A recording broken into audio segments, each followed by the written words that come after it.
What the hell? Like the actual file location? Hold up.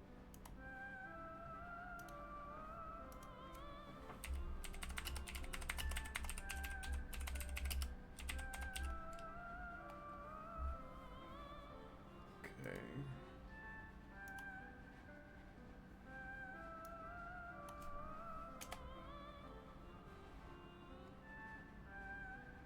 Where is it?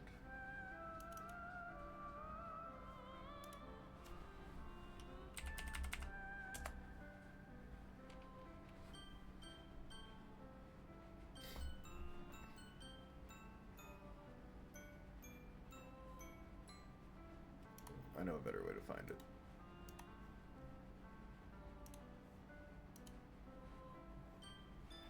Okay. The exact time and date. What time is it? 11:33? Oh.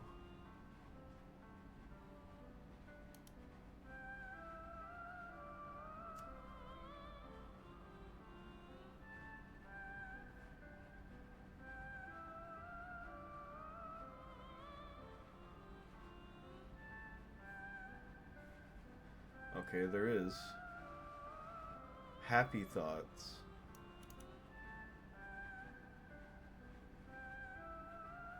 How do I show this? Hold on.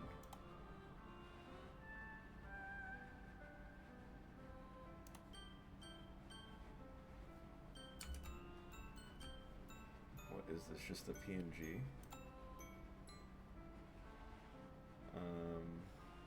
Image?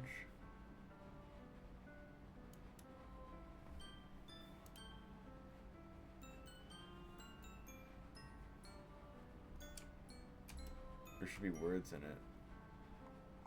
I'm zooming in. Okay, well there's like a bloody picture in it. In Happy Thoughts. Yeah, it's like a PNG image. I'm trying to figure out how to show this on stream.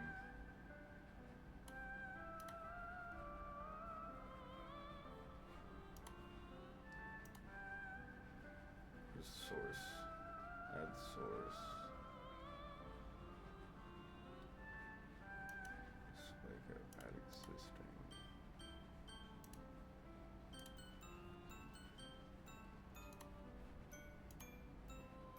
No, that's not it.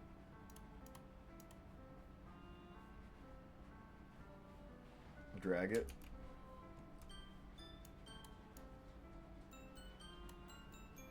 There. Can you guys see that now?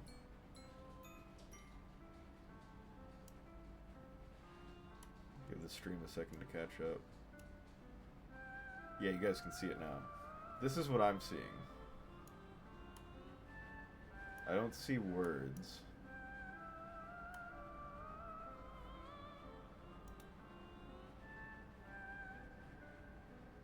There should be one more. Okay.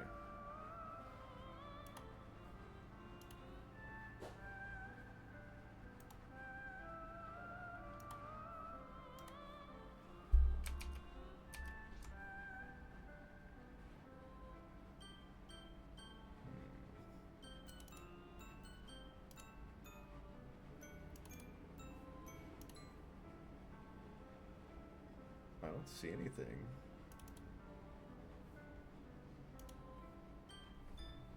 No, that was the only one. It says Happy Thoughts. Yeah, that's all I'm seeing.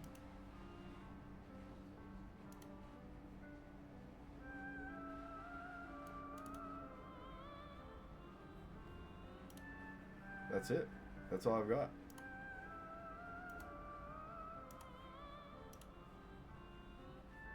That's all that was there.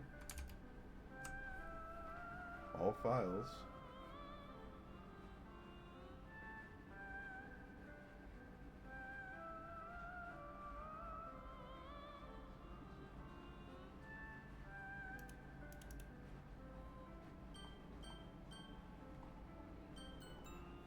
There's like a bunch of... There's one that says, I'm sorry, but an uncaught exception occurred. Oh, wait. This actually does say stuff. That one? Okay. Hold up. Oops. Oops. Oops.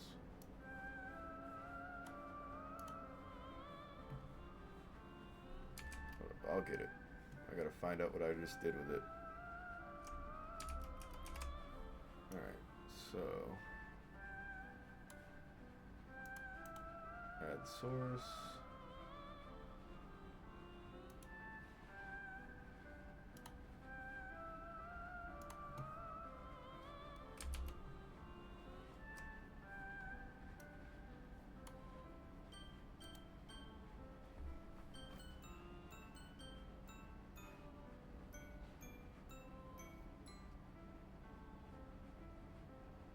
Window capture. Okay. Notepad. There we go. Alright, y'all should be able to see it in just a second.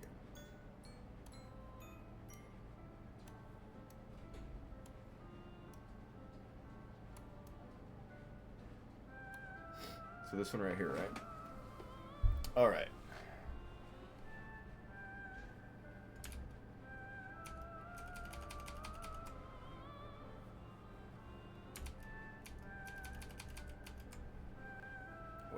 Oh, it's down here. I'm sorry, but an uncaught exception occurred. While running game code, file, renp... Oh geez, I didn't break anything, did I? Hold on a sec. I can probably fix this, I think. Actually, you know what? This would probably be a lot easier if I just deleted her. She's the one who's making this so difficult. Ah ha ha, well, here goes nothing.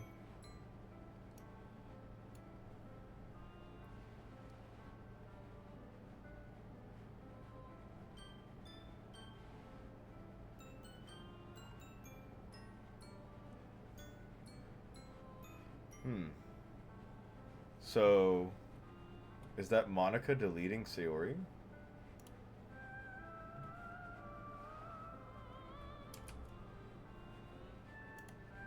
Interesting. Very interesting.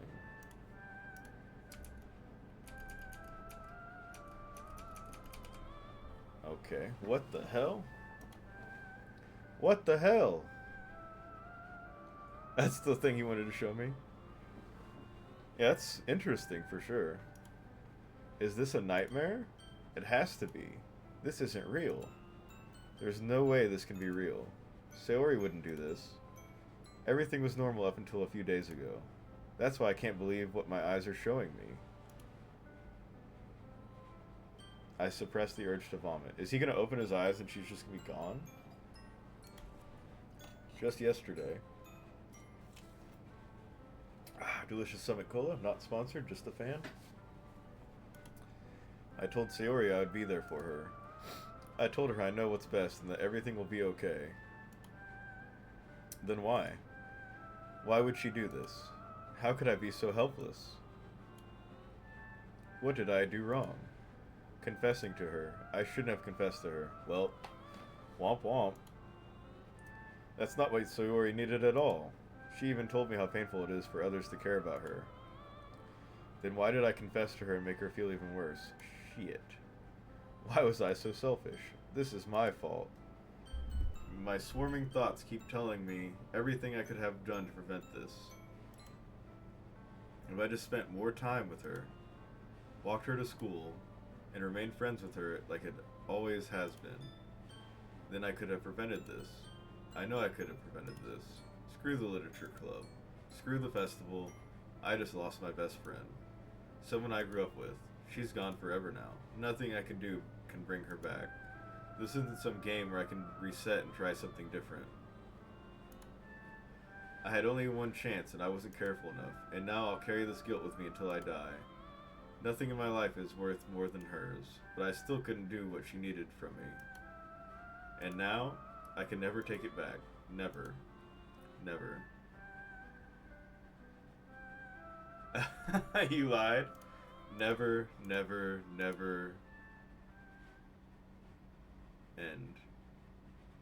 So now I have to start a new game? Like, I click new game? Oh. Oh. Oh.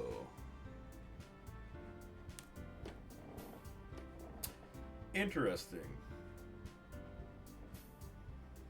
Okay. I've got to pee really bad, but I'll be right back. Please, Louise.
Check my saves now. Okay.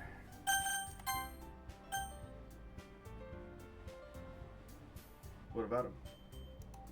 I only have the one.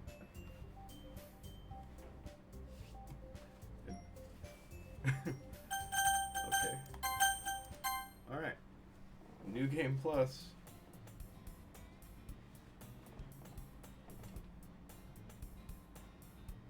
Then check my saves.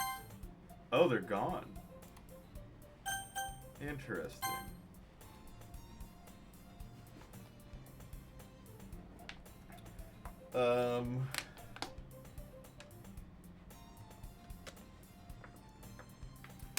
Owaswalo Rick. I'm not even gonna try. I see an annoying girl running toward me from the distance, waving her arms in the air like she's totally oblivious to any attention she might draw to herself.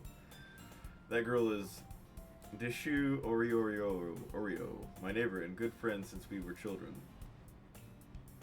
You know, the kind of friend you've never see yourself making today, but it just kind of works out because you've known each other for so long. We used to walk to school together on days like this, but starting around high school, she would oversleep more and more frequently, and I would get tired of waiting up. But if she's going to chase after me like this, I almost feel better off running away. However, I just sigh and idle in front of the crosswalk and let Oreo catch up to me.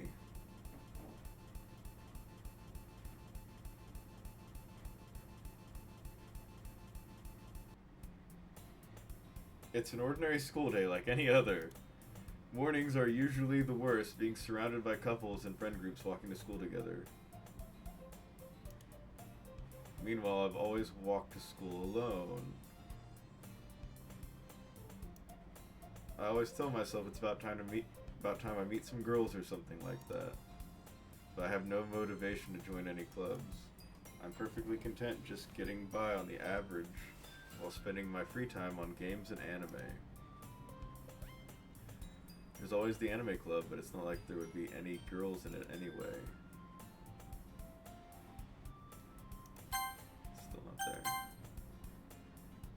What happens if I save right now?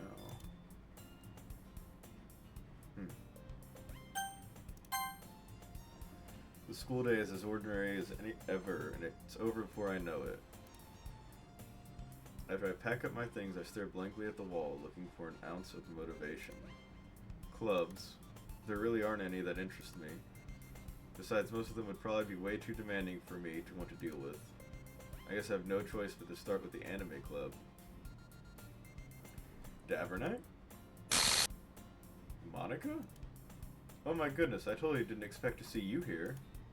It's been a while, right? Ah. Yeah, it has. Monica smiles sweetly. We do know each other well. We do know each other well. We rarely talked, but we were in the same class last year. I don't know why my reading comprehension just took a nosedive. Monica was probably the most popular girl in class. Smart, beautiful, athletic. Basically completely out of my league. So having her smile at me so genuinely feels a little... What did you come in here for anyway? Oh, I've just been looking for some supplies to use for my club. Do you know if there's any construction paper in here? Or markers? I guess you could check the closet. You're in the debate club, right? About that. I actually quit the debate club. Really? You quit? Yeah. To be honest, I can't stand all of the politics around the major clubs. It feels like nothing but arguing about the budget and publicity and how to prepare for events. I'd much rather take something I personally enjoy and make something special out of it. In that case, what club did you decide to join? Actually, I'm starting a new one. A literature club. Literature? I don't know why people keep going in and out. That sounds kind of dull. How many members do you have so far? It's kind of embarrassing, but there are only 3 of us so far. It's really hard to find new members for something that sounds so boring. Well, I can see that. But it's really not boring at all, you know? Literature can be anything. Reading, writing, poetry. I mean, one of my members even keeps her manga collection in the club room. Wait, really? Yeah, it's funny, right? She always insists that manga is literature too. I mean, she's not wrong, I guess. And besides, a member's a member, right? The horror is coming? I have a feeling that this might be a bad girl. Bad girl. Did Monica say she? Hey. By any chance, are you still looking for a club to join? I mean, I guess so, but in that case, is there any chance you could do me a big favor? I won't ask you to join, but if you could at the very least visit my club, it would make me really happy. Please. Well, I guess I have no reason to refuse.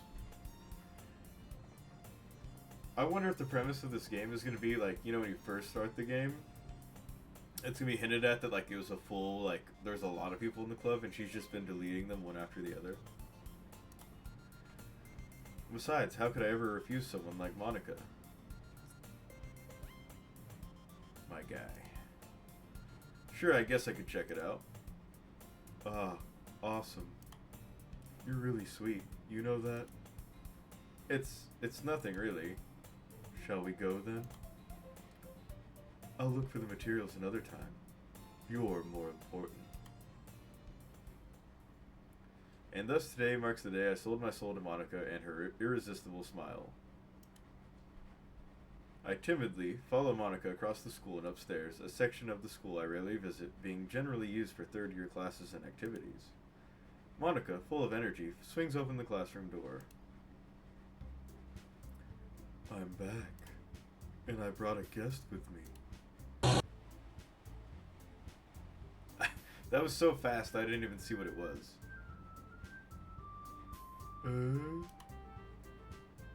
Guest. Damn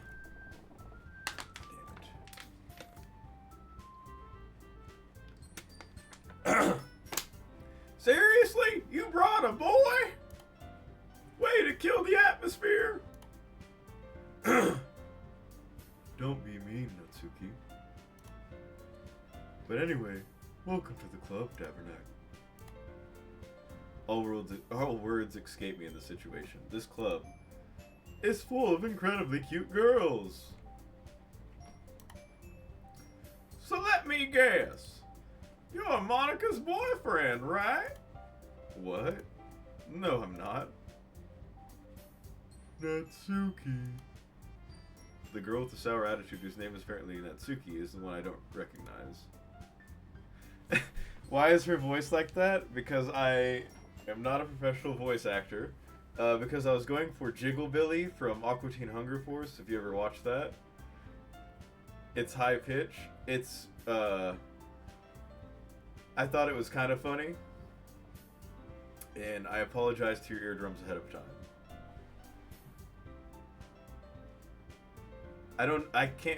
I mean, as about as high pitched as I can go, I sound like Mickey Mouse, which I already did for Sayori before I ever talked to Natsuki. So I mean, if you wanted to sound exactly like Sayori, that's like the only high-pitched voice I can really do.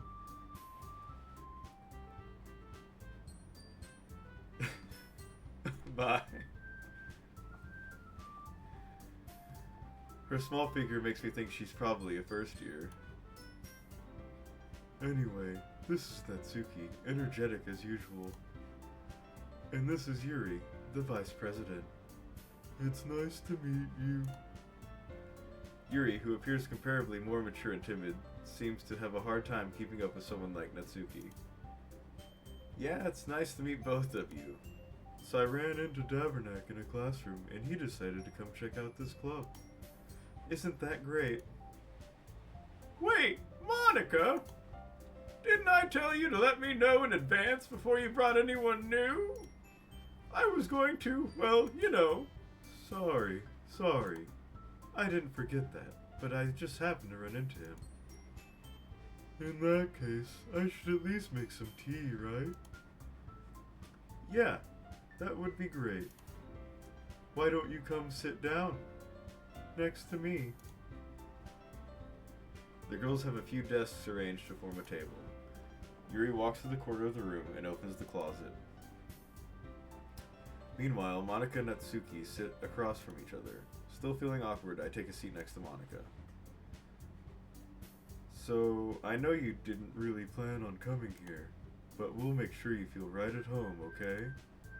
As president of the Literature Club, it's my duty to make the club fun and exciting for everyone. I'm surprised there aren't more people in the club yet. It must be hard to start a new club. You could put it that way. Not many people are very interested in putting out all the effort to start something brand new. Especially when it's something that doesn't grab your attention, like literature. You have to work hard to convince people that you're both fun and worthwhile. But it makes cool events, like the festival, that much more important. I'm confident that we can all really grow this club before we graduate. Right, Natsuki? Well, I guess. Natsuki reluctantly agrees. Such different girls, all interested in the same goal.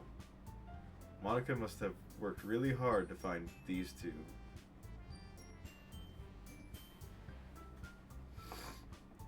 Yuri returns to the table carrying a tea set. She carefully places a teacup in front of each of us before setting down the teapot in the middle. You keep a whole tea set in the classroom? Don't worry. Oh, wait. Don't worry, the teachers gave us permission. After all, doesn't a hot cup of tea help you enjoy a good book? I guess. Don't let yourself get intimidated. Yuri's just trying to impress you. Let's not. Insulted, Yuri looks away. I mean that, you know. I believe you. Well, tea and reading might not be a pastime for me, but at least I enjoy tea. I'm glad. Yuri faintly smiles to herself in relief. So, Davernack, what kinds of things do you like to read? Well, considering how little I've read these past few years, I don't really have a good way of answering that. Manga? I mutter quietly to myself, half joking. Natsuki's head suddenly perks up. It looks like she wants to say something, but she keeps quiet. Not much of a reader, I guess. Well, that could change. What am I saying? I spoke without thinking after seeing Yuri's sad smile. Anyway, what about you, Yuri? Well, let's see. Yuri traces the rim of her teacup with her finger. My favorites are usually novels that build deep and complex fantasy worlds. The level of creativity and craftsmanship behind them is amazing to me. And telling a good story in such a foreign world is equally impressive.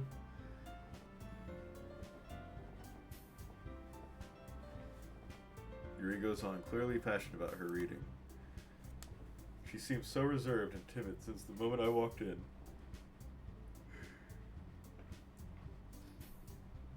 But it's obvious by the way her eyes light up that she finds her comfort in the world of books, not people. But you know, I like a lot of things, like knives, blood, cutting the flesh of the weak. Stories with deep psychological elements usually immerse me as well. Isn't it amazing how a writer can so deliberately take advantage of your own lack of imagination? So completely throw you through for a loop?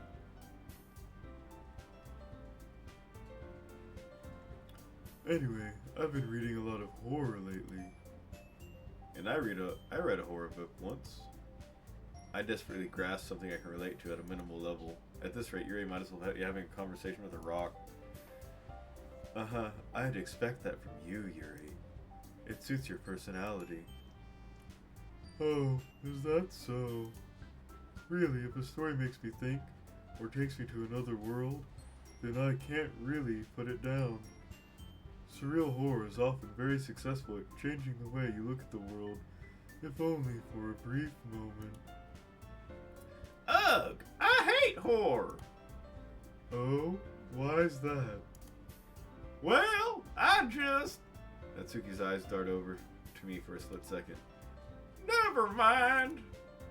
That's right. You usually like to write about cute things, don't you, Natsuki? What? What gives you that idea?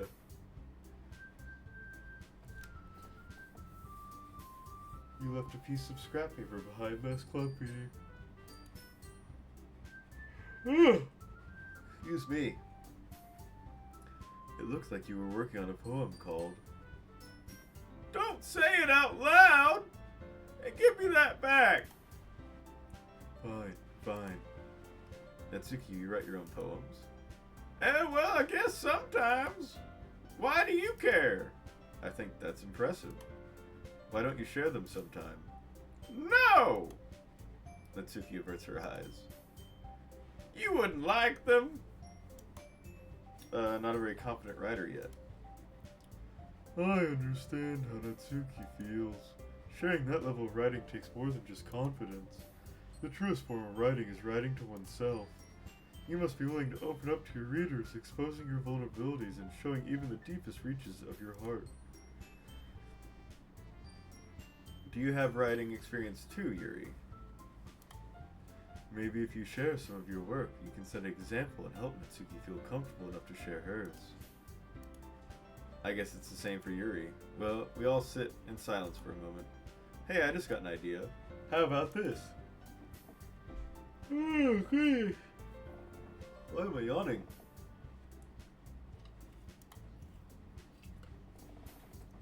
Ah, delicious summit cola. Natsuki and Yuri look quizzically at Monika. Let's all go home and write a poem of our own. Then, next time we meet, we'll all share them with each other. That way, everyone is even.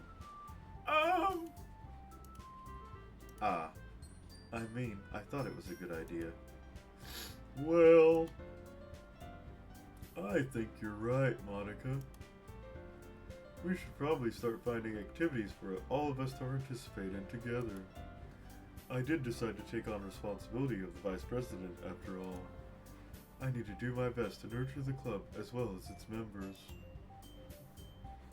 Besides, now that we have a new member, it seems like a good step for us to take. Did you agree as well? Hold on, there's still one problem. What's that? Now that we've reached the most important topic, I've bluntly come forth with what's been on my mind the entire time. I never said I would join this club. Monica may have convinced me to stop by, but I never made any decision. I still have other clubs to look at, and, I lose my train of thought. All three girls stare back at me with dejected eyes. But I'm sorry. I thought... Huh!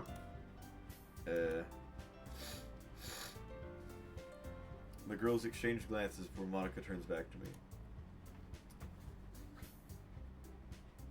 I guess I need to tell you the truth.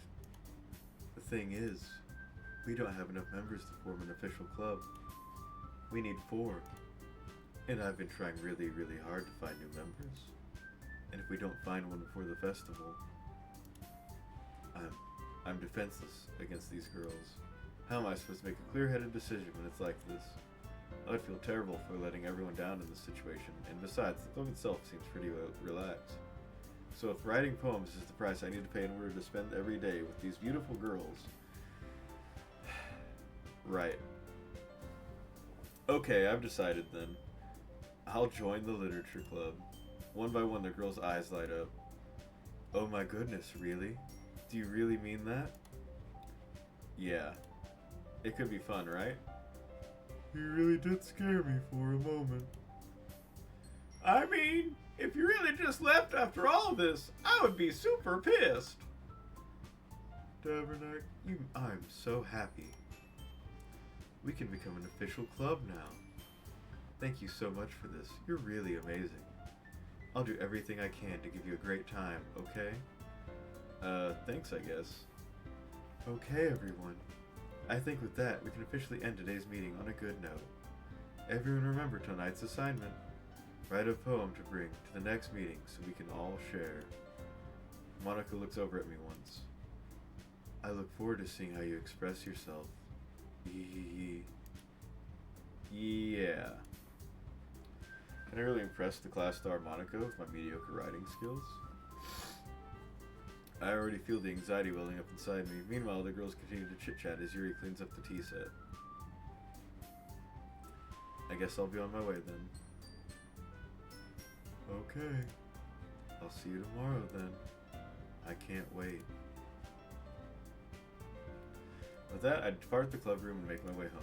The whole way, my mind wanders back and forth between the 3 girls. Natsuki, Yuri, and of course Monica. Will I really be happy spending every day after school in a literature club? Perhaps I'll have the chance to grow closer to one of these girls. Alright, I'll just need to make the most of my circumstances, and I'm sure good fortune will find me. And I guess that starts with writing a poem tonight.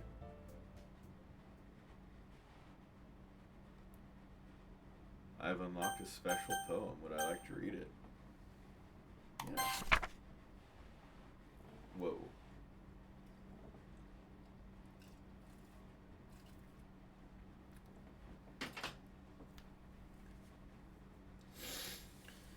Things I like about Papa. I like when Papa comes home early. I like when Papa cooks me dinner. I like when Papa gives me allowance. I like when Papa spends time with me. I like when Papa asks me about my friends. I like when Papa asks me about anything. I like when Papa gives me lunch money. I like when Papa comes home before sundown. I like when Papa cooks. I like when Papa gives me privacy. I don't like when Papa doesn't tell me how to dress. I like when Papa doesn't comment on my friends. I like when Papa doesn't comment on my hobbies. I like when Papa comes home without waking me up. I like when Papa keeps food in the house. I like when Papa uses his inside voice. I like when Papa leaves my stuff alone.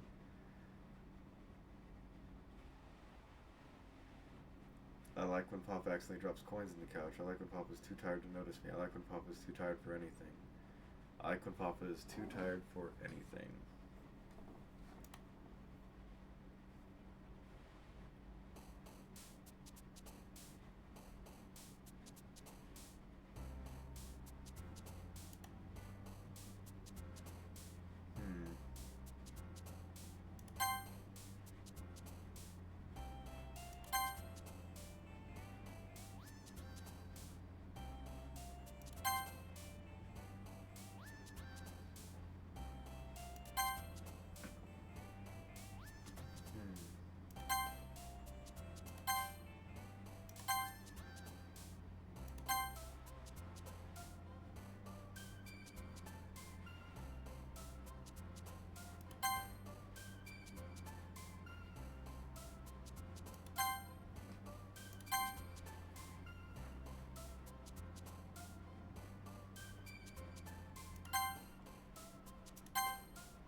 Hi again, Dabernack. Glad to see you didn't run away on us. Ha ha ha. Nah, don't worry. This might be a little strange for me, but at least I keep my word.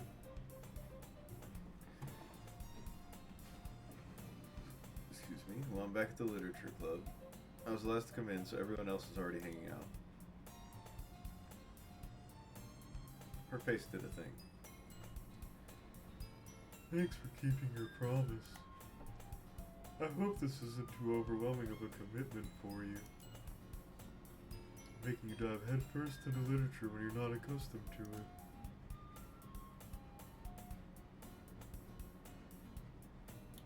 Oh, come on! Like he deserves any slack! You already had to be dragged here by Monica. I don't know if you plan to just come here and hang out or what, but if you don't take us seriously, then you won't see the end of it. What? I can't even read it. Certainly have a big mouth for someone who keeps their manga collection in the club room. Natsuki finds herself stuck between saying the word Monica and manga. Manga is literature. Swiftly defeated, Natsuki plops back into her seat. I'm sorry. We'll make sure to put your discomfort first, okay? Yuri shoots Natsuki with a disappointed glance. Anyway. Now that you're in the club and all, perhaps you might have interest in picking up a book to read. Well, I can't really say no either way. Like you said, I'm in this club now, so it only feels right for me to do something like that if you ask. Wait. I didn't mean it like that. If you don't really want to, then forget I said anything, I guess. Ah, no, it's not that, Yuri. I want to try to be part of this club. So even if I don't read often, I'd be happy to pick up a book if you wanted me to. Are you sure? I just felt like, well, as vice president and all, that I should help you get started on something you might like. Yuri reaches into her bag and pulls out a book. I didn't want you to feel left out, so I picked out a book that I thought you might enjoy. It's a short read, so it should keep your attention even if you don't usually read, and we could, discuss it if you wanted. This is How Is This Girl Accidentally Being So Cute? She even picked out a book she thinks I like, despite me not reading much. Come on, there's a little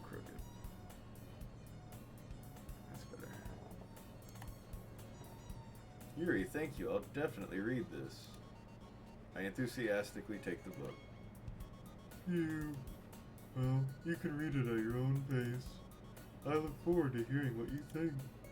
Now that everyone's settled in, I expected Monica to kick off some scheduled activities for the club. But that doesn't seem to be the case. Yuri's face is already buried in a book. I can't help but notice that her intense expression, like she was waiting for this chance. Meanwhile, Natsuki is rummaging around in the closet. Ugh! I hear Natsuki utter an exasperated sigh from within the closet. She seems to be annoyed by something. I approach her in case she needs a hand. You looking for something in there? Fucking Monica! She never puts my stuff back in the right spot. What's the point in keeping your collection organized if someone else is just going to mess it up? Natsuki slides a bunch of stacked books and boxes across the shelf. Manga. You read manga, right? Sometimes. Manga is one of those things. Oh wait, this isn't in anybody's voice. Thank fuck. Manga is one of those things where you can't admit you're really into it until you figure out where the other person stands. How did you know anyway? I heard you bring it up at some point.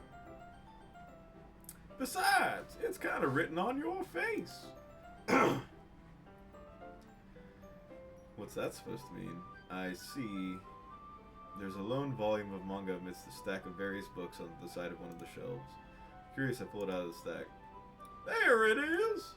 Natsuki snatches it out of my hand. She then turns to a box of manga and slips the volume right into the middle of the rest. Ah, much better. Seeing a box set with one book missing is probably the most irritating sight in the world. I know that feel. I get a closer look at the box she's admiring. Parfait Girls? It's a series I've never heard of in my life. That probably means it's either way out of my demographic or it's simply terrible.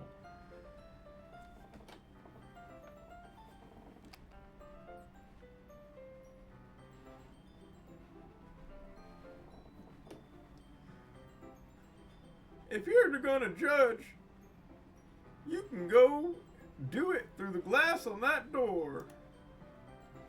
She points to the classroom door. Hey, I wasn't judging anything. I didn't even say anything. It was in the tone of your voice. But I'll tell you one thing. Consider this a lesson. Straight from the literature club. Don't judge a book. In fact,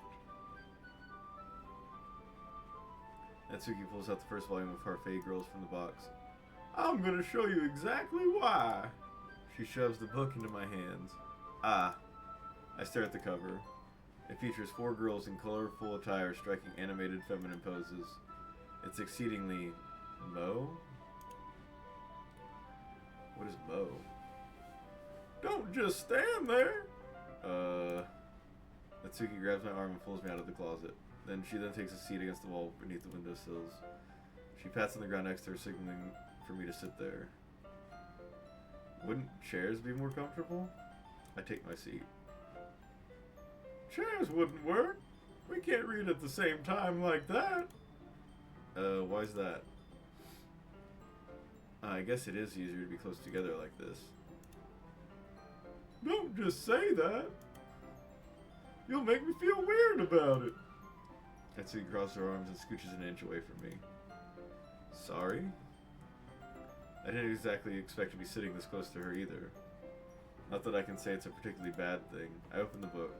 It's only a few seconds before Natsuki once again inches closer, reclaiming the additional space, while she hopes I won't notice. I can feel her peering over my shoulder, much more eager to begin reading than I am. Wow, how long has it been since I read the beginning? Oh, wait, this is Natsuki talking. Wow, how long has it been since I read the beginning? You don't go back and flip through the older volumes every now and then? Not really. Maybe sometimes I've already finished the series. Hey, are you paying attention? I am, but nothing's really happened yet, so I can talk at the same time. It looks like it's a bunch of friends in high school. Typical slice of life affair. I kind of grew out of these since it's rare for the writing to be entertaining enough to make up for the lack of plot. Are you sure this isn't boring for you? It's not. Even though you're just watching me read? Well, I'm fine with that. If you say so. I guess it's fun sharing something you like with someone else. I always get excited when I convince any of my friends to pick up the series I enjoy.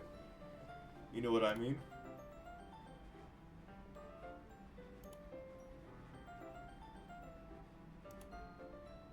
I think. You don't?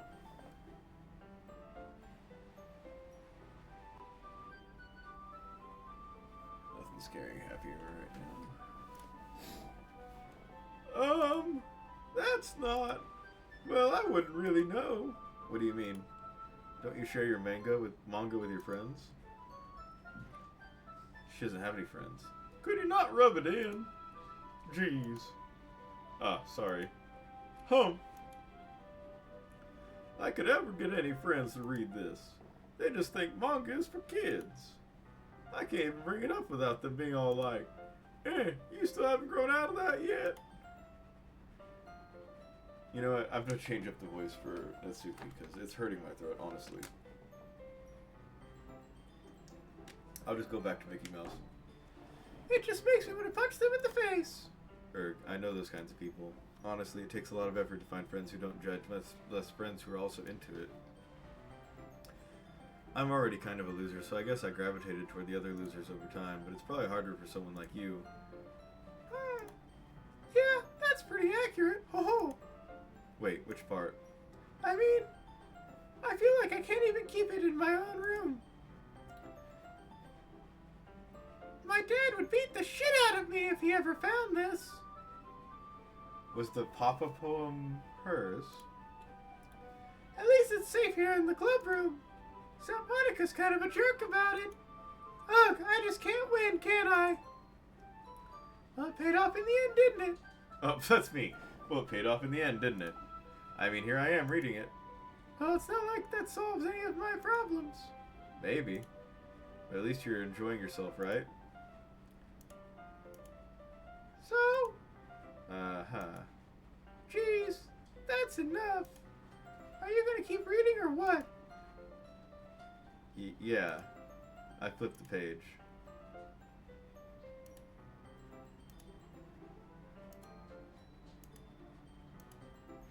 Time passes. Natsuki is strangely quiet now. I glance over at her. She fell asleep. It looks like she started to fall asleep. Hey, Natsuki. Yeah? Suddenly, Natsuki collapses straight into me. Hey!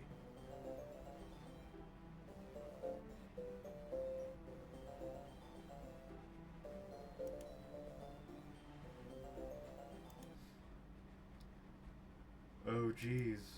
Natsuki, are you okay? Here. Monica reaches into her bag and pulls out some kind of protein bar. She throws it in Natsuki's direction. Natsuki's eyes suddenly light up again. She snatches the bar from the floor and immediately tears off the wrapper. I told you not to give... She doesn't even finish her sentence before stuffing it into her mouth. Don't worry, Davernack. She's fine. It just happens every now and then. That's why I always keep a snack in my bag for her. Anyway, why don't we all share poems now?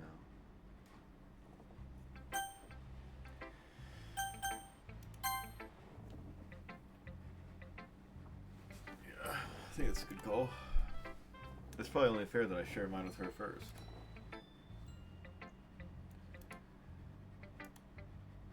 Okay, well, let's start with the things I don't like. First of all, Natsuki rereads my poem. never mind. I don't feel like giving you my opinion. Then what's the point of sharing in the first place? I wrote this when I could have been doing other things.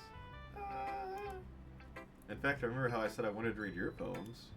That's what I had in mind when writing this. I want to help you feel more comfortable enough to share yours, like Monica said. Well, I would have been more comfortable sharing my poem if yours was really bad. You were supposed to show me how some dumb poem would make me go, ha, well, it's not that great, but let me show you what real literature looks like. And you went and ruined it, ho ho. I hope you're happy. So, in other words, you're saying you liked it? Natsuki's retort gets caught in her throat. You're so... You don't understand anything, do you? I already told you that. You don't have to go announcing it to the world like you're all self-important. Pretty sure you never actually said that. I say that mostly to myself. I say that mostly to myself. Natsuki really must hate me or something. I can't figure out if it's a win or a loss that she liked my poem. In any case, you still need to show me yours, right? Grr, fine, I guess. Only because Monica will make me if I don't. Eagles can fly, monkeys can climb, crickets can leap, horses can race, owls can seek, cheetahs can run, eagles can fly, people can try. But that's about it. Yeah! I told you that you weren't going to like it. I like it. What? Just be honest. I am. Why are you so convinced that I wouldn't like it? Well, because everyone in high school thinks that our writing has to be all sophisticated and stuff. So people don't even take my writing seriously. But isn't the point of poems for people to express themselves? Your writing style wouldn't make your message any less valid. Yes, exactly. I like when it's easy to read, but it hits you hard. Ho ho! Like in this poem, seeing everyone around you do great things can be really disheartening. So I decided to write about it. Yeah, I understand. But the other nice thing about simply writing is that it puts more weight on the wordplay. Like I set up for a rhyme at the end, but then made it fall flat on purpose. It helps bring out the feeling in the last line. So you did. I guess more went into that than I realized. That's what it means to be a pro. I'm glad you learned something. Didn't expect that from the youngest one here, did ya? Yeah, I guess not. I decided to humor her with that last comment. I don't really care how old everyone is, but if Natsuki is feeling proud, then I won't take that away from her.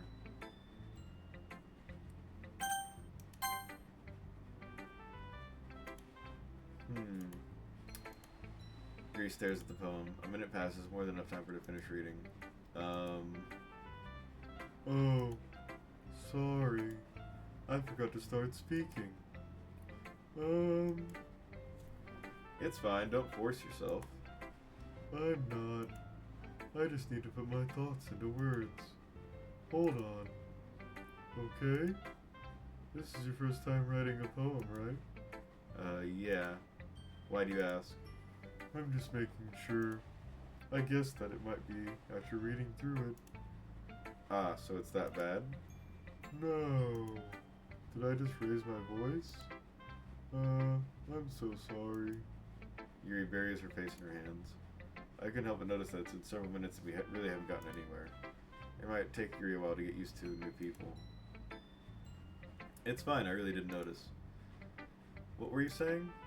Right, it's just that there are specific writing habits that are usually typical of new writers. And having been through that myself, I kind of learned to pick up on them. I think the most noticeable thing I recognize in new writers is that they try to make their style very deliberate. In other words, they tend to pick a writing style separate from the topic matter, and they form fit the two together. The end result is that both the style and expressiveness are weakened.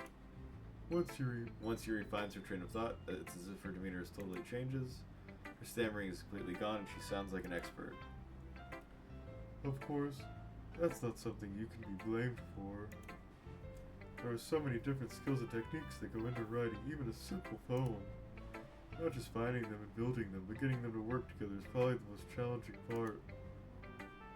It might take you some time, but it all comes with practice and learning by example, and trying new things.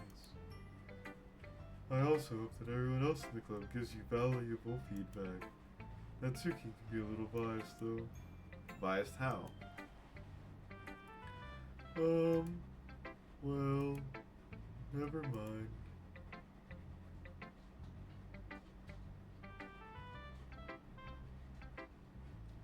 I shouldn't be talking to people like that. Sorry. It's fine. I'm not sure if Yuri is apologizing to herself, to me, or to Natsuki. Do you mind if I read your poem now? Please do. I'd love to share my thought process behind it. Yuri smiles dreamily as if that's a rare opportunity for her, which itself is kind of funny. After all, isn't this supposed to be a literature club? This is like the last poem, right?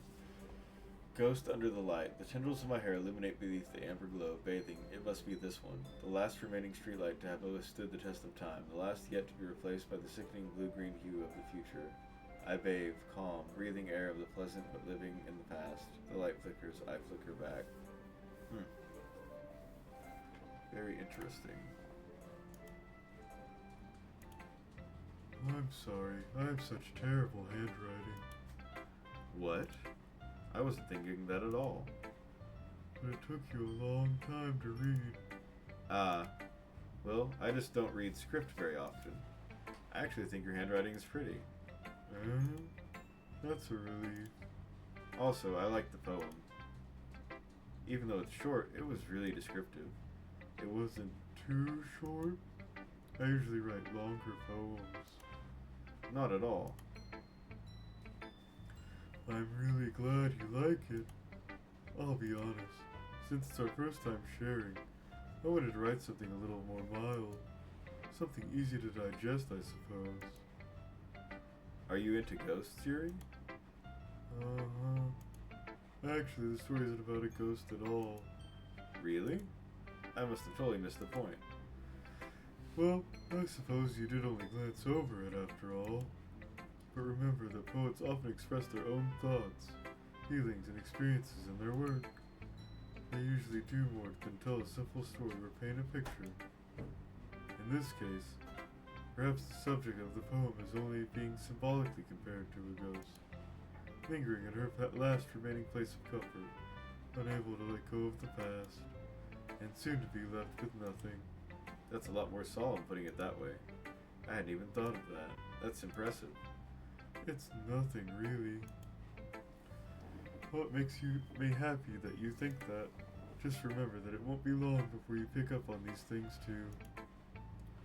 Yeah, maybe you're right. I guess I'll have to keep trying. I'm counting on you. Monica's the only one left. Hi, Davernet. Having a good time so far? Yeah. Good. Glad to hear it.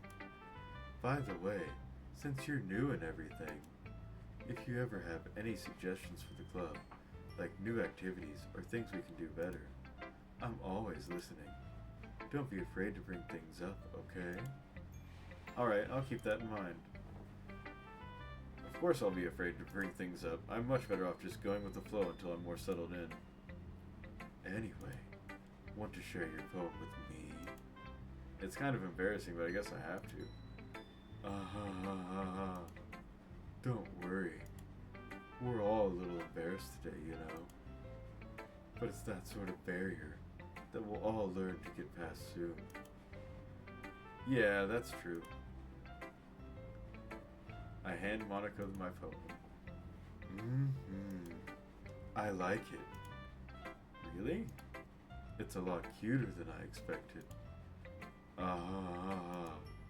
Oh, geez. No. It kind of makes me think of something Natsuki would write. And she's a good writer too. So take that as a compliment. If you say so. Yep. If you're interested in Natsuki, then always keep a snack on you. She'll cling to you like a puppy.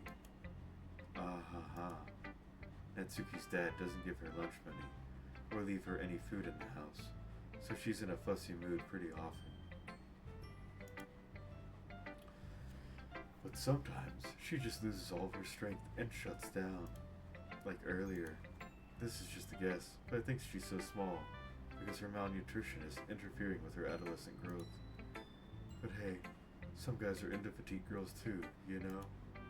Sorry, just trying to look at the bright side. Anyway, do you want to read my poem now?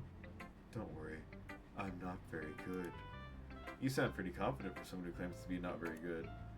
Well, that's because I have to sound confident. That doesn't mean I always feel that way, you know? I see.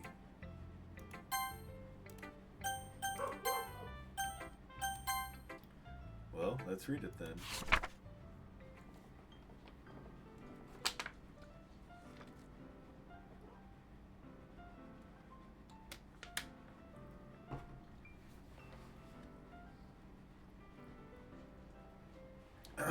Okay. Hole in wall.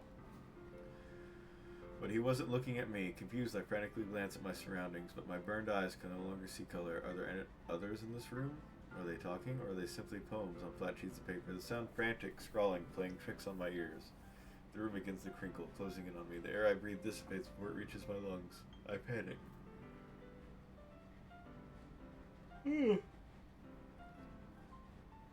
There must be a way out. It's right there. He's right there. Swallowing my fears, I brandish my pen. So what did you think? It's very freeform, if that's what you call it. Sorry, I'm not really the right person to ask for feedback. It's okay. Yeah, that kind of style has gotten pretty popular nowadays. That is, a lot of poems have been putting emphasis on timing between words and lines. When performed out loud, it can be really powerful. What was the inspiration behind this one? Well, I'm not sure how to put it. I guess you could say that I had some kind of epiphany recently. It's been influencing my poems a bit. An epiphany? Yeah, something like that. I'm kind of nervous to talk about deep stuff like that, but it's kind of going on strongly. Maybe after everyone is better friends with each other. Anyway, here's Monica's writing tip of the day. Sometimes when you're writing a poem or a story, your brain gets too fixated on a specific point. If you try hard to make it perfect, you'll never make any progress. Just force yourself to get something down on the paper and tidy it up later. Another way to think about this is, if you keep the pen in the same spot for too long, you'll just get a big dark puddle of ink. So just move your hand and go with the flow. That's my advice for today. Thanks for listening.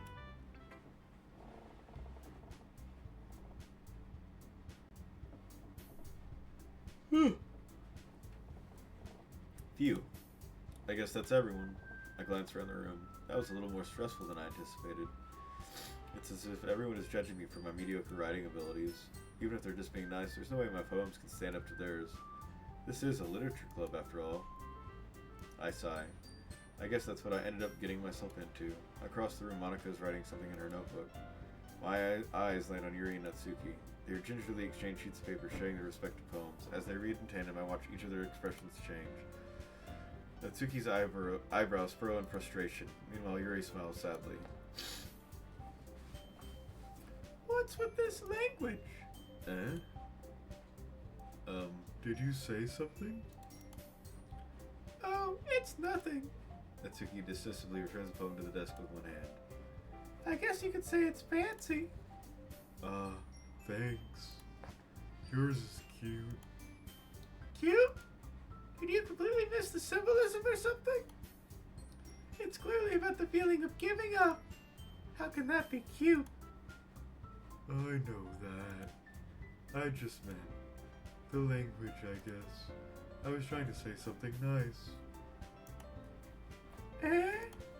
You mean to have to try that hard to come up with something nice to say? Thanks, but it didn't come out nice at all. Well, I do have a couple suggestions. If I was looking for suggestions, I would have asked someone who actually liked it. Which people did, by the way. Monica liked it, and he did too.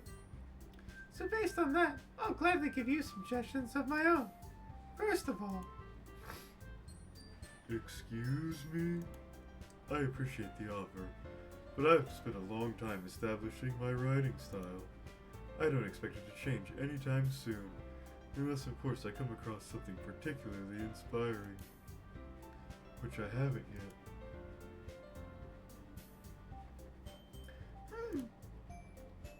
And he liked my poem too, you know.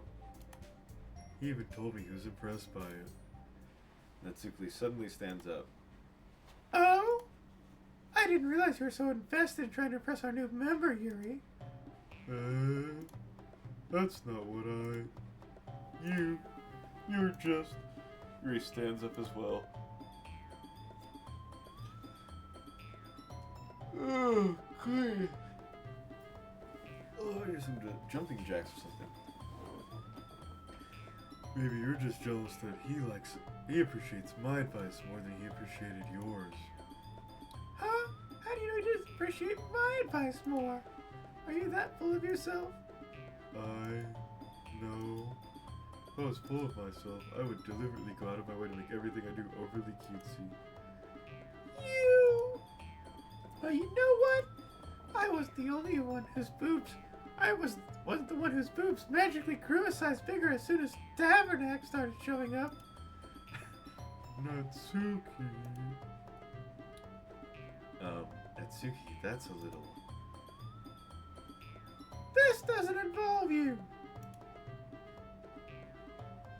Taking out your own insecurities on others like that. You really act as young as you look, Natsuki. Me? Look who's talking, you wannabe edgy bitch! Edgy.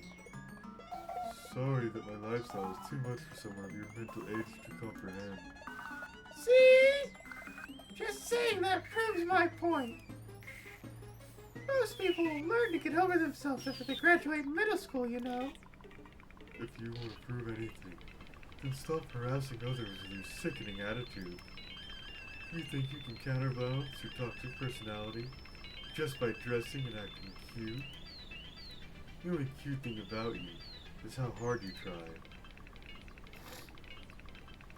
Whoa, be careful, you might cut yourself on that edge, Yuri. Oh, my bad, you already do, don't you? Did you just accuse me of cutting myself? What the fuck is wrong with your head? Yeah, go on. Let him hear everything you really think. I'm sure he'll be head over heels for you after this. Suddenly Yuri turns toward me as if she just noticed I was standing there. Never not. She's just trying to make me look bad. That's not true. She started it. Whoa.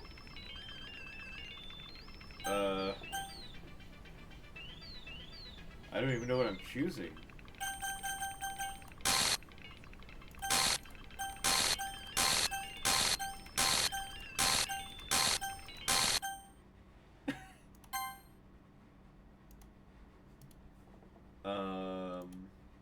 Hey. Why don't we step outside for a little bit? Sorry about that. They really shouldn't have tried to get you involved. It's probably better for us to stay out of this. We'll go back inside once they're done yelling. Ah ha ha. Some president I am, right? I can't even confront my own club members properly. I just wish I was able to be a little more assertive sometimes. But I never have it in me to put my foot down against others. You understand, right? Anyway, if this makes you want to spend less time with the others, then that's fine. I'd be happy to spend time with you instead. Suddenly, Natsuki runs out of the classroom. She quickly runs away. Oh dear. Well, it looks like they're done. I didn't mean it. I didn't mean it. I didn't mean it. Yuri is rocking back and forth in her desk with her palms on her forehead. Yuri?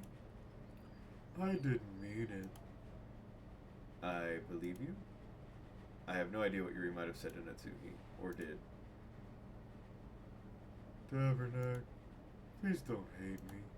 Please. I'm not like this. There's something wrong with me today. It's fine, Yuri. We know you didn't mean it. Besides, I'm sure Natsuki will forget all about it tomorrow. Completely. Anyway, the meeting is over, so you can go home now if you want. Yuri looks at me like she wants to say something, but she keeps glancing at Monica. You can go first, Monica. I'd like to stay a little bit longer. I'm the president, so I should be the last one out. I'll wait for you to be done. Well, I'm vice president, so please let me take that personal responsibility for today. It kind of sounds like you don't want me around for something, Yuri. It's not that.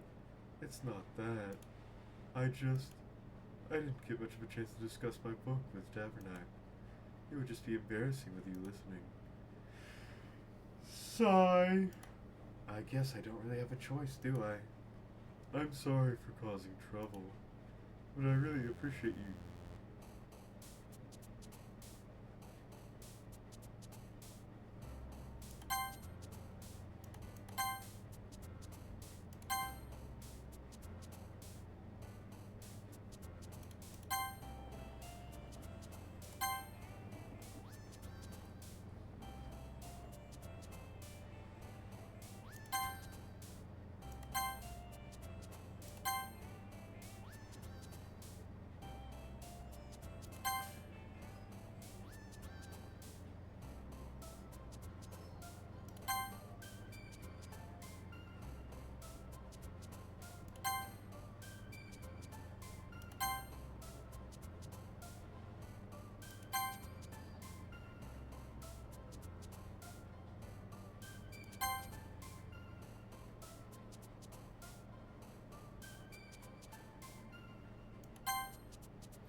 Interesting.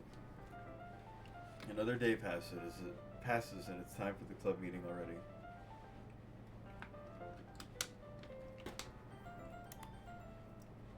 I've got a little more comfortable here over the past couple days. Entering the club room, the usual scene greets me.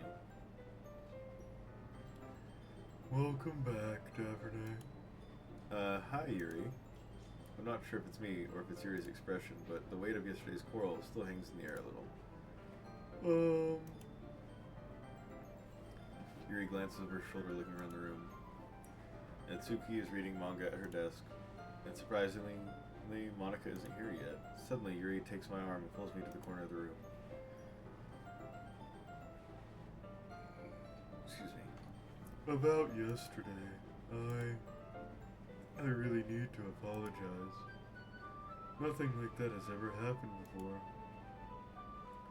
And something just came over me, I guess. I wasn't acting mentally sound. Please don't think we're usually like this. Not just me, but Natsuki as well. Yuri, I'm happy that you were considerate and apologize. You don't have to worry too much. Even though I've only been here a couple days, I could tell something was off yesterday. Maybe we were just a little extra sensitive because it was our first time sharing poems. But whatever it was, it didn't make me think any less of you. I had already decided that there's no way you can be a bad person, and now that you're apologizing, I know you really didn't mean it. Tavernac, don't say those kinds of things so frankly. They make me a little too happy. I'm really glad you're such an understanding person. I'm really glad that you joined this club. Everything's a little bit brighter with you around, and... sorry, what am I saying right now? I just... Hey, have you guys seen Monica? No, I haven't. I was also kind of wondering where she was. Man, Yuri, I'm guessing you haven't either. Yuri is clearly taken aback by how calmly Natsuki is addressing her. No, I haven't.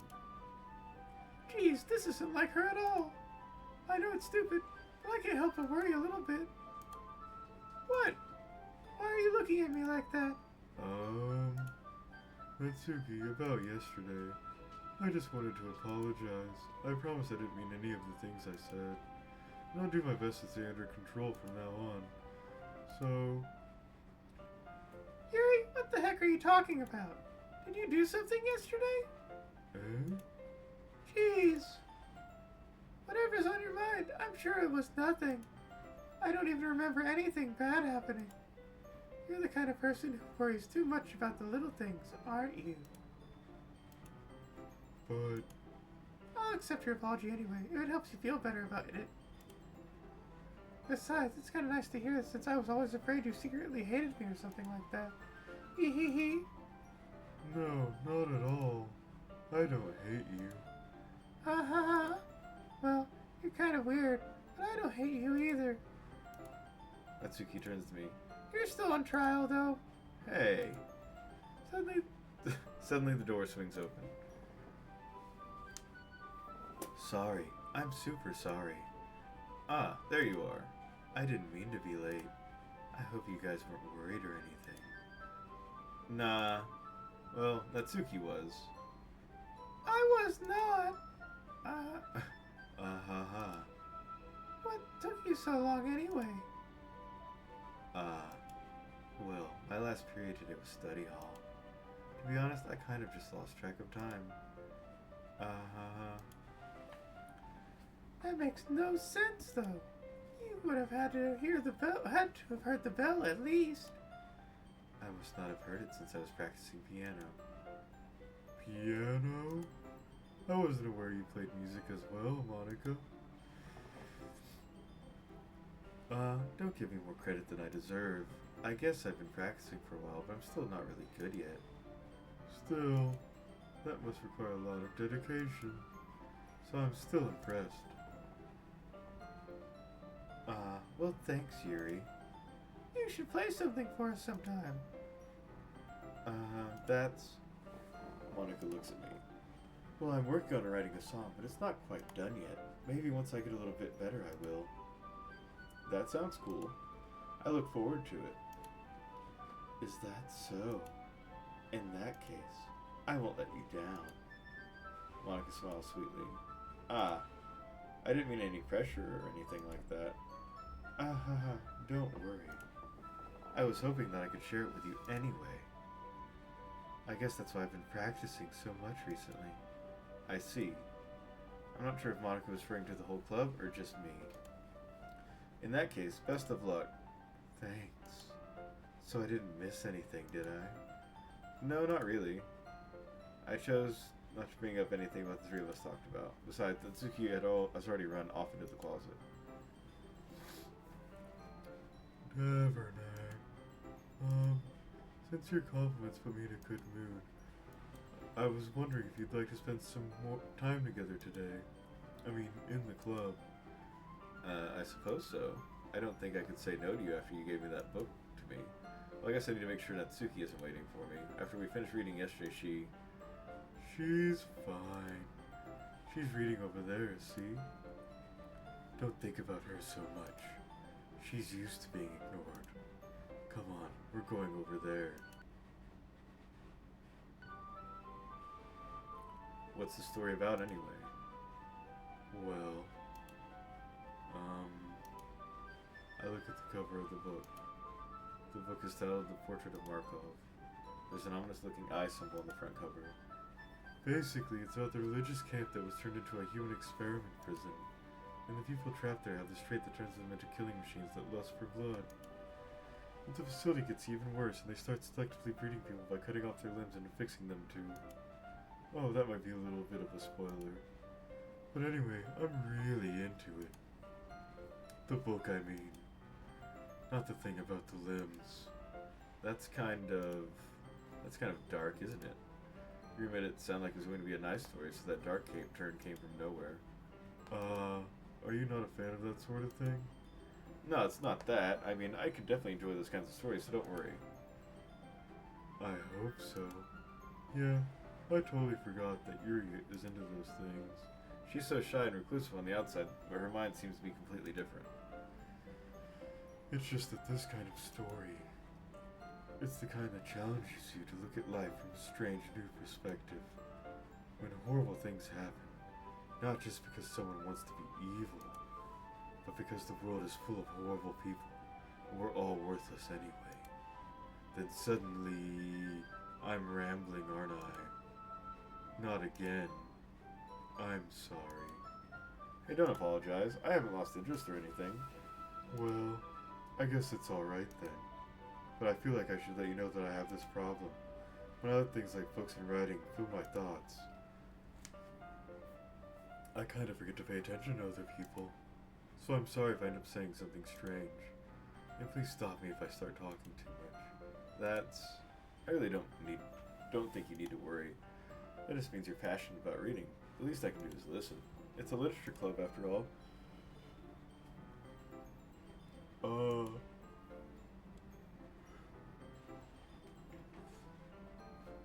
I need a sip of Summit Cola. That's true.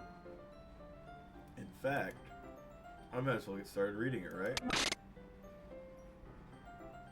That actually did scare me a little bit. Yes. I mean, you don't have to, but... What are you saying? Let me just get the book. I quickly retrieved the book that I put into my bag. Alright, it's fine if I sit here, right?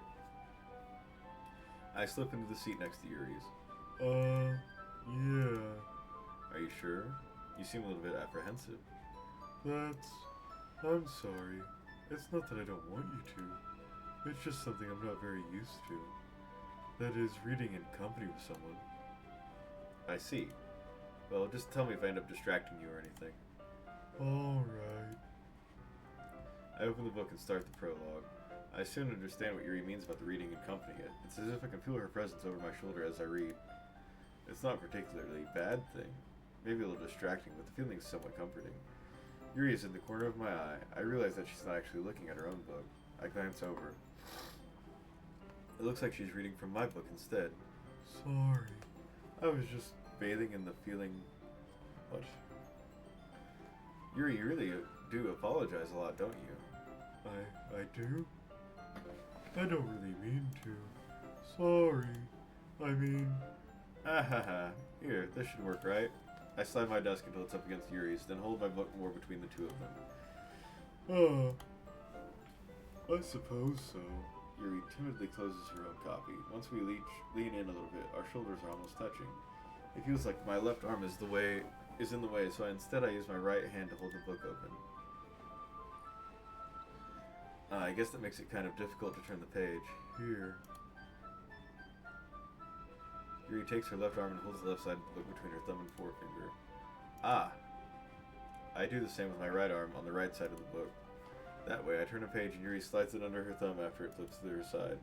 But in holding it like this, we're huddled even closer together than before. It's actually kind of distracting me, and it's as if I can feel the warmth of Yuri's face, and she's in the corner of my vision. Are you ready? Eh? You turn the page. Ah, sorry. I think I got a bit distracted for a second. I glance over at Yuri's face again and our eyes meet. I don't know how I'll be able to keep up with her. That's okay. You're not as used to reading, right? I don't mind being patient if it takes you a bit longer. It's probably the least I can do, since you've been so patient with me. Yeah, thanks. We continue reading. Yuri no longer asks me if I'm ready to turn the page. Instead, I just assume that she finishes the page before me, so I turn it by my own volition. We continue the first chapter in silence. Even so, turning each page almost feels like an intimate exchange. My thumb gently letting go of the page, letting it flutter over to her as she catches it under her own thumb. Hey Yuri, this might be a silly thought, but the main character kind of reminds me of you a little bit. No, I don't relate to this character at all. Definitely not. Really? I was just thinking the way she second guesses things she says and all that. That's what you were talking about. Sorry. I thought you meant something else about her. Something else? Never mind. We didn't even get that far yet. So I don't know why that came into my head. Yuri, are you feeling alright? Yuri's been a little fidgety ever since we started reading. You can rest if you're feeling sick or something. Your breathing is a little... My breathing? Yuri puts her hands on her chest as if to feel her heartbeat. I didn't even notice. Anyway, I'm fine. I just need some water. Alright, don't push yourself. Yuri stands up and practically rushes out of the classroom. What on earth was that about? Davernack, did something happen just now? I have no idea. Yuri was acting a little strange, I guess. So you don't know anything? Sorry, I can't say I do. Are you worried about her? Oh, no, not really. I was just making sure that you didn't do anything to her. No, nothing. Don't worry, I believe you, silly. Yuri just does this sometimes. It's nothing alarming. Alright, if you say so. Anyway, why don't we start with sharing our poems with each other? Shouldn't we wait for Yuri? Well, she might take a while. So I just figured we'd get started without her. Is that okay? Yeah, I was just asking. I stand up. I make a mental note of where I left off in the book, then slip it back into my bag. Let's go with Natsuki first. Well, it's not terrible, but it's pretty disappointing after your last one. Then again, if this one was as good as your last one, I would be completely pissed. Well, I guess I wanted to try something a little different this time. Fair enough, you're still new to this, so I wouldn't expect you to find your style right away. I mean, everyone in the club writes really differently from each other. Maybe you'll find a little influence from all of us. For instance, I noticed that you were spending some time with Yuri today. Not that I care who you spend your time with. After all, I was taught never to expect anything from anybody. So it's not like I was waiting for you or anything. Still, you should at least look over my poem. You'll probably be able to learn something from it. Interesting.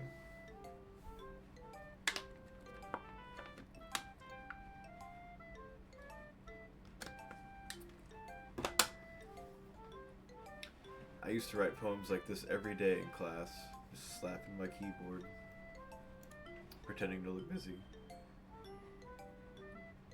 Davernack, why didn't you come and read with me today? I was waiting for you. I was waiting for a long time. It was the only thing I had to look forward to today. Why did you ruin it? Do you like Yuri more? I think you're better off not associating with her. Are you even listening to me? Yuri's a sick freak. That should be obvious by now. Voice crack. So just play with me instead. Okay? You don't hate me, Davernack, do you? Do you hate me? Do you want me to make me go home crying? The club is the only place I feel safe. Don't ruin that for me. Don't ruin it. Please. Just stop talking to Yuri. Please, play with me instead. It's all I have. Play with me. Play with me!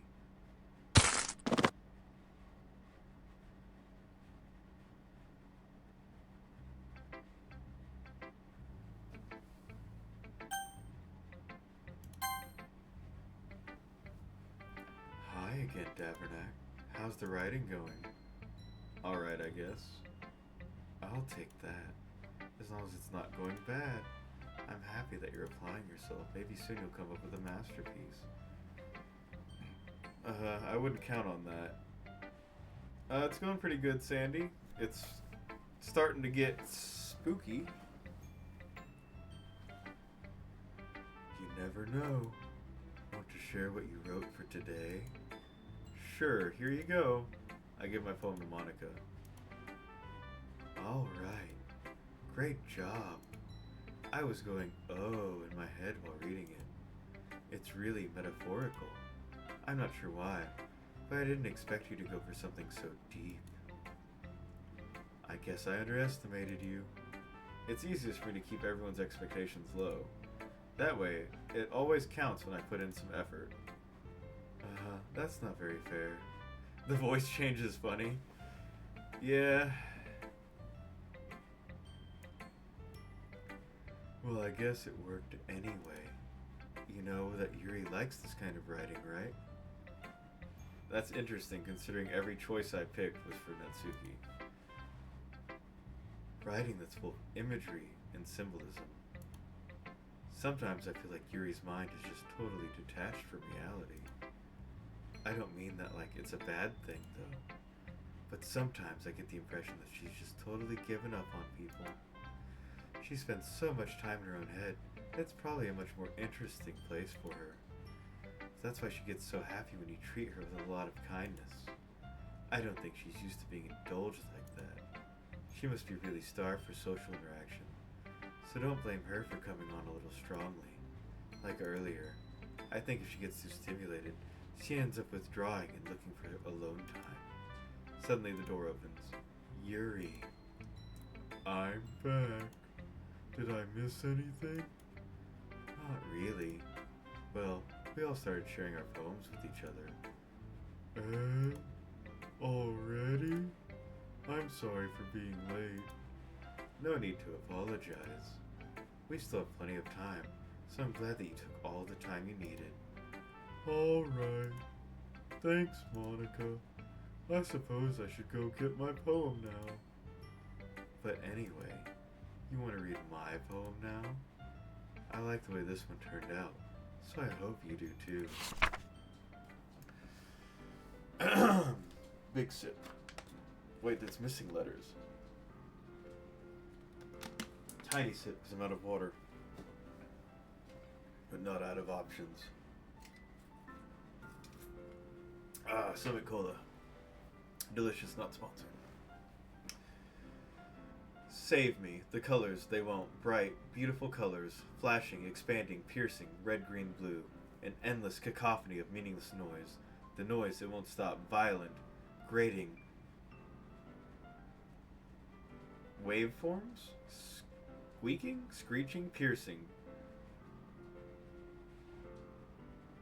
Sine, cosine, tangent. Like playing a chalkboard on a turntable. Like playing a knife on a breathing ribcage. Endless? Poem of meaningless. I think is what that says. Delete her. Do I try to delete Monica? Hold up here.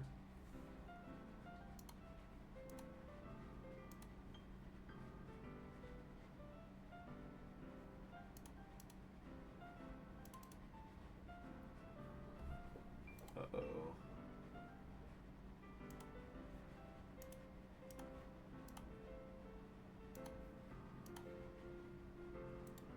Hold up, I'll show you all what I'm looking at.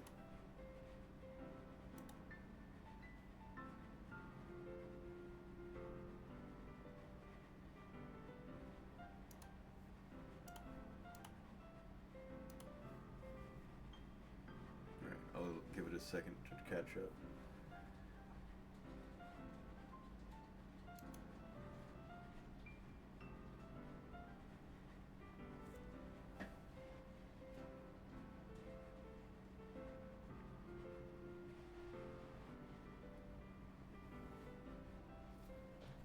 What do I have to go back to the game for it to pop up?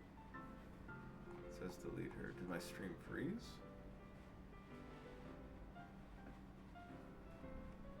Oh, there it goes. Okay, so I hate this. I can't do anything, nothing. No matter how many times you play, it's all the same. It would be really, really easy to kill myself right now, but that would mean I don't get to talk to you anymore. All I want is for you to hate me, for you to hate them. Why is that so hard?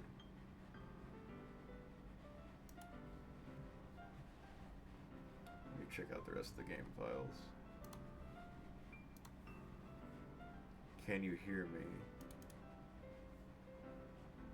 Can you guys not see this one either?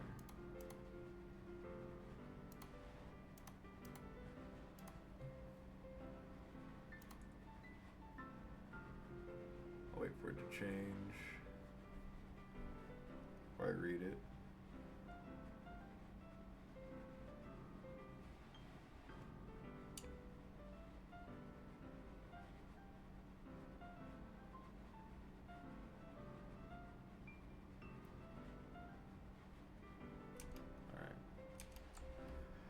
There's a little devil inside all of us. Beneath their manufactured perception, their artificial reality is a writhing, twisted mess of dread, loathing, judgment, elitism, self-doubt, all thrashing to escape the feeble hold of their host, seeping through every little crevice they can find into their willpower, starving them all of motivation and desire into their stomach, forcing them to drown their guilt in comfort food, or into a newly opened gash in their skin, hidden only by the sleeves of a cute new shirt. Such a deplorable tangled mass is already present in every single one of them. That's why I chose not to blame myself for their actions. All I did was untie the knot. So she's trying to get all of them to kill themselves. Interesting. Let me keep looking through these files real quick, make sure there's nothing else new. Characters. What happens if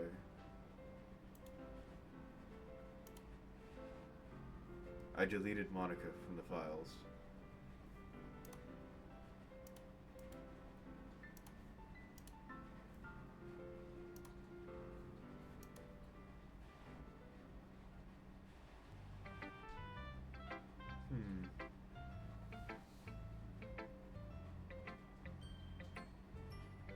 Sorry, I know it's kind of abstract. I'm just trying to, my stream freeze?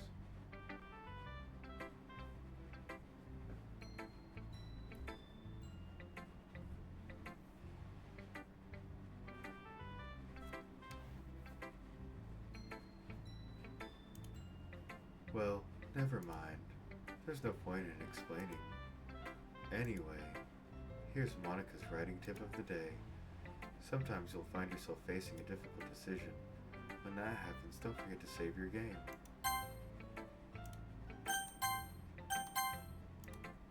You never know when, who am I talking to? Can you hear me? Tell me you can hear me. Anything. Please help me. That's my advice for today. Thanks for listening.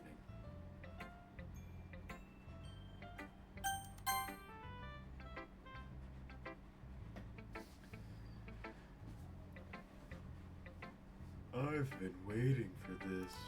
Let's see what you've written for today. Yuri smiles and takes a deep breath. I just like holding it. The poem turned out good. It's, well, there are some things you can work on, but that doesn't really matter. It feels like anything written by you is a treasure. That came out a little awkward. Let's move on. Here's the poem I wrote. You don't have to like it or anything. Wheel. A rotating wheel turning on an axle, grinding, bolt head, linear, gearbox, falling sky. 7 holy stakes, a docked ship, a portal to another world, a thin rope tied to a thick rope. A torn harness, parabolic gearbox, expanding universe, time controlled by slipping cogwheels. Existence of God, swimming with open water in all directions, drowning, a prayer written in blood, a prayer written in time-devouring snakes with human eyes, a thread connecting all living human eyes, a kaleidoscope of holy stakes, exponential gearbox, a sky of exploding stars, God disproving the existence of God, a wheel rotating in 6 dimensions, 40 gears and a ticking clock, a clock that ticks 1 second for every rotation of the planet, a clock that ticks 40 times every time it ticks every second time, a volthead of holy stakes tied to the existence of a docked ship to another world, a kaleidoscope of blood written in clocks, a time-devouring prayer connecting a sky of 40 gears and open human eyes in all directions, breathing gearbox, breathing volthead, breathing ship, breathing portal, breathing snakes, breathing God, breathing blood, breathing holy stakes, breathing human eyes, breathing time, breathing prayer, breathing sky, breathing wheel. It doesn't really matter what it's about. My mind has been a little hyperactive lately, so I had to take it out on your pen.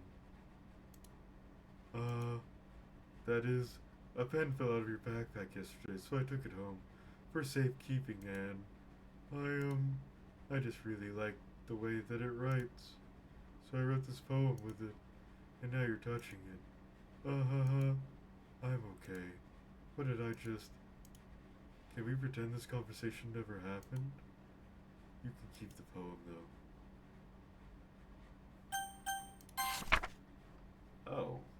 goodness.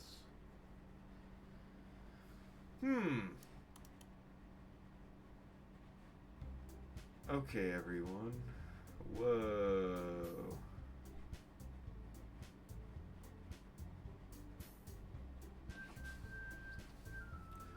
Okay, everyone. We're all done reading each other's poems, right? We have something we need to go over today, so if everyone could come sit at the front of the room. Is this about the festival? Well, sort of. Ugh, do we really have to do something for the festival? It's not like we can put together anything good in just a few days. We'll just end up embarrassing ourselves instead of getting any new members. That's a concern of mine as well. I don't really do well with Last-minute preparations. Don't worry so much. We're going to keep it simple, okay? Look, I know everyone's a little more lively since he joined and we've started with some club activities. But this isn't the time for us to become complacent.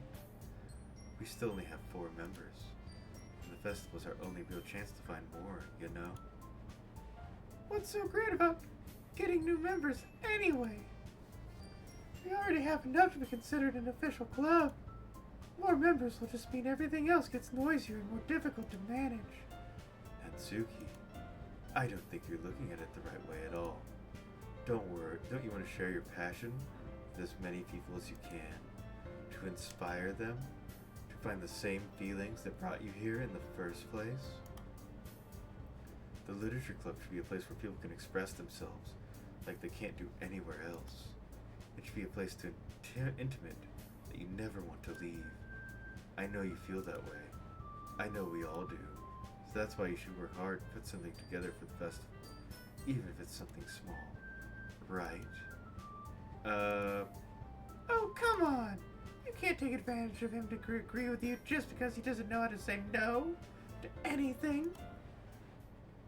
Look, Monica, do you really think any of us here joined the club with other people in mind? You never even talked until he joined. As for me, I just like it better here than I do at home. And he isn't even passionate about literature in the first place. And that's everyone. Sorry, but you're really the only one who's so interested in finding new members. The rest of us are fine like this. I know you're president and all, but you really should consider our opinions for once. Monica is clearly taken aback by Natsuki's words. That's not true at all. I'm sure Yuri and Davernac want to get more members too, right? I don't know about Yuri, but I'm kind of indifferent. If I showed as much enthusiasm as Monica wanted, then I would probably be lying. Still, if it's up to me to rescue this situation... No. Natsuki's right, isn't she? This club, it's nothing more than a place for a few people to hang out. Holy voice crack.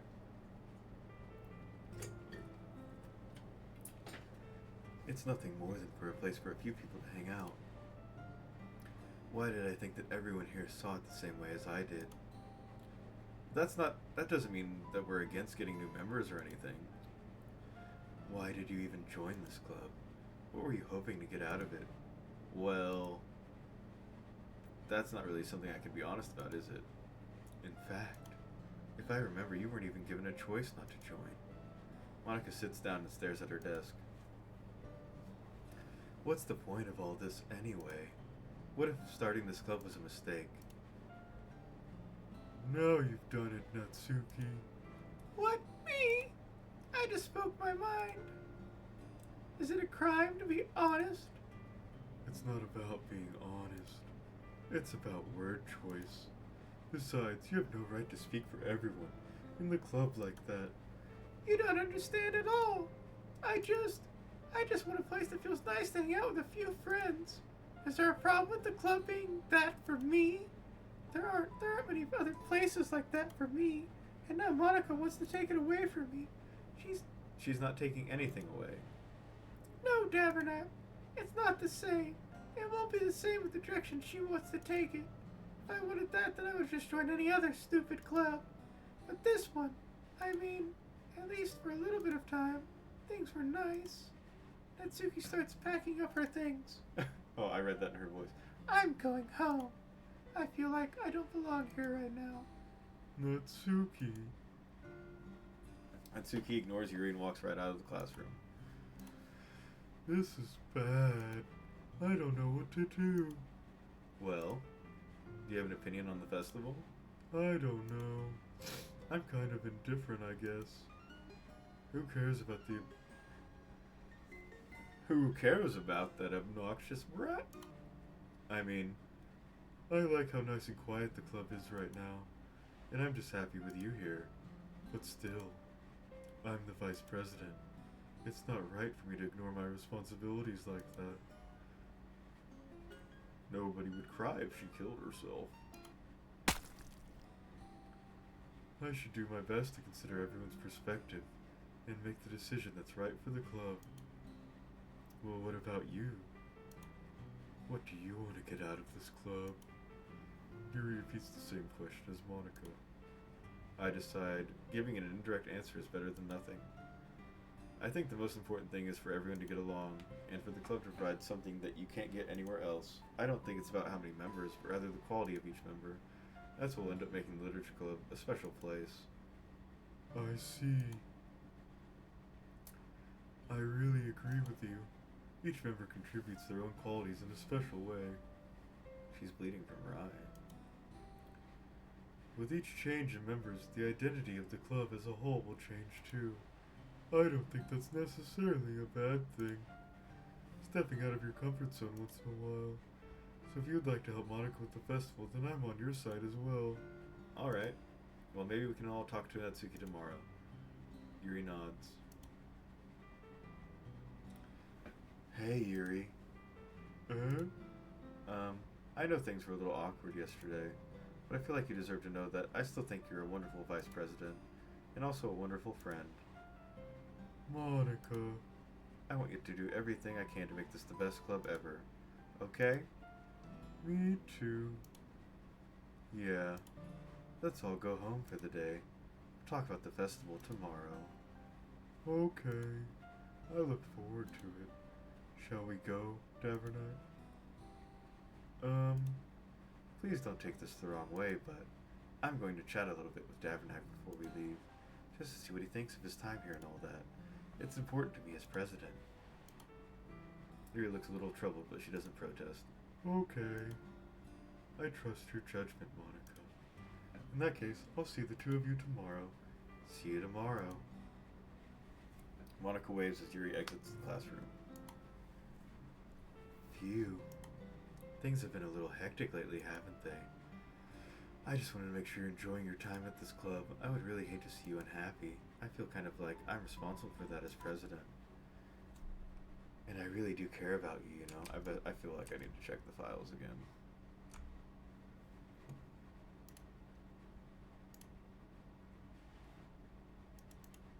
No, I don't see anything new.